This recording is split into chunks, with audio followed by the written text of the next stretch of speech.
Il faut arrêter aussi de...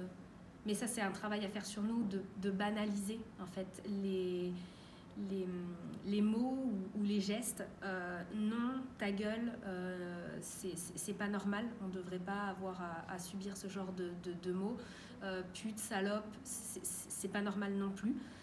Quand nous-mêmes, en fait, on trouve des excuses à certains comportements, ça fait que renforcer, en fait, je pense, l'emprise que peut avoir un bourreau sur sa victime.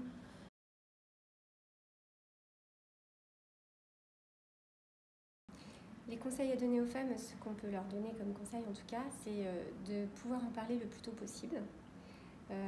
Évidemment, de ne pas accepter les premières insultes ni les premiers coups qui pourraient arriver, ou en tout cas s'ils arrivent, de tout de suite les dénoncer.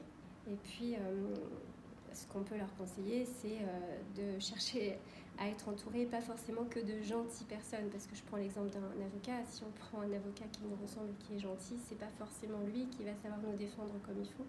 Et je trouve que ça peut être intéressant au contraire de prendre quelqu'un qui ne nous ressemble pas et qui serait exactement la personne qu'on n'aurait pas envie d'avoir en face de soi.